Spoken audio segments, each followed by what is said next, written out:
ebanghelyo karon gitudloan ta sa value of sacrifice.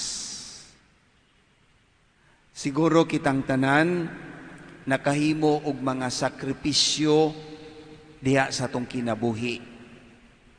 O sakripisyo ta alang sa uban.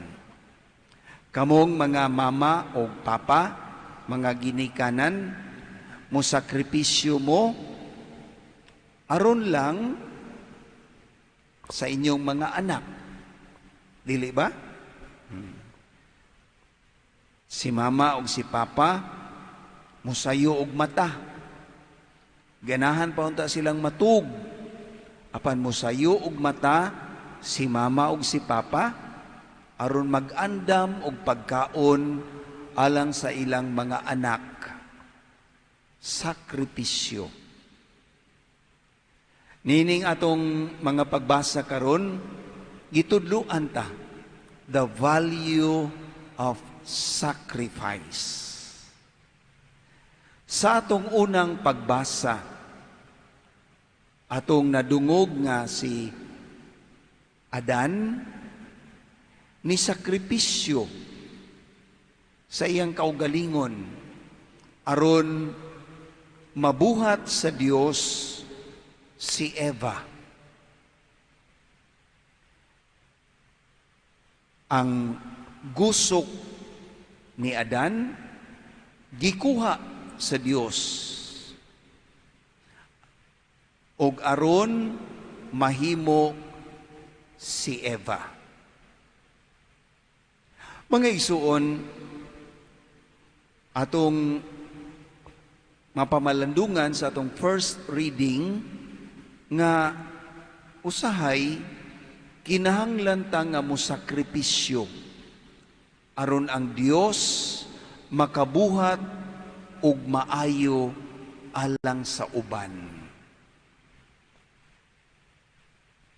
Mosakripisyo ta aron ang Dios makahimo siya og maayo ngadto sa uban. Si Adan ni sakripisyo sa iyang gusok aron mahimo sa Dios si Eva. Sa atong ebanghelyo,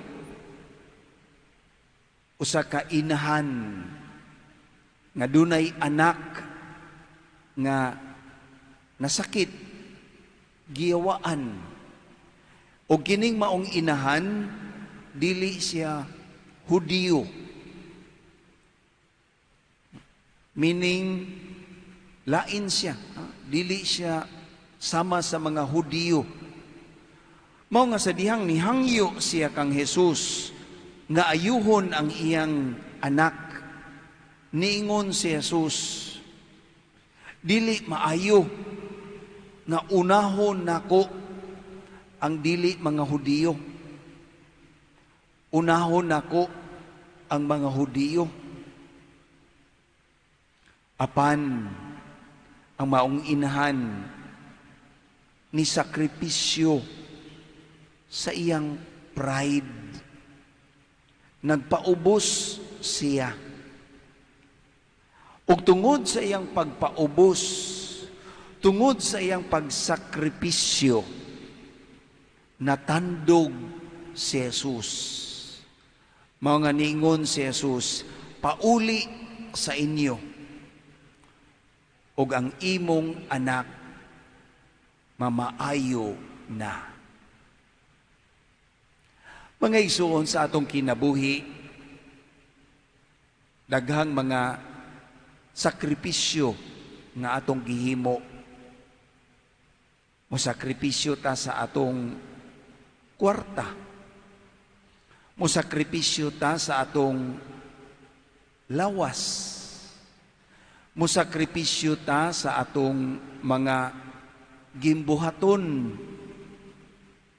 Ug usahay, kung tawgon na ta nga mosakripisyo, usahay masuko ta, maglagot ta, magbagulbol ta, kay dili ta gusto nga mosakripisyo. Kana ganing inyong mga anak, sa panahon nga inyo na silang suguon, di ba? Sahay, magbagulbol na sila. Si mama ba, natug man unta ko, siging sugo, natug man unta ko. Si mama, magsigig sugo nako. Sembreak man unta namo, makapahulay unta ko, si mama, magsigig sugo nako. Di ba? Apan, mga igsuon, gipahinumduman ta, nga sa atong kinabuhi, kinahanglan nga, musakripisyo ta. Kay kining pagsakripisyo, paagi ni, aron ang Dios makahimo og maayong butang sa atong kinabuhi. Si Adan ni sakripisyo sa iyang gusok aron mahimo si Eva. Ang babae sa atong ebanghelyo ni sakripisyo sa iyang dungog aron maayo ang iyang anak. Busa, mauni ang tawag sa Dios kanato karon. Nga di ay sa atong mga pagsakripisyo, doon na kini value. Ug unsa man ang value sa atong mga pagsakripisyo, aron ang Dios makahimo og mas maayong butang sa atong kinabuhi. Kamong mga ginikanan, musakripisyo mo aron ang inyong anak makahuman sa ilang pag-eskwela. Musakripisyo mo diha sa inyong pagpangalagad aron ang parokya mabulahan. Musakripisyo mo diha sa inyong pagpanrabaho aron ang inyong gitrabahuan mabulahan usab. Mauna, mga igsuon, kinahanglan nga mosakripisyo ta aron dunay nindot nga mahitabo gikan sa atong mga sakripisyo. Magpasalamat ta sa Dios nining iyang pahinumdom kanato karon.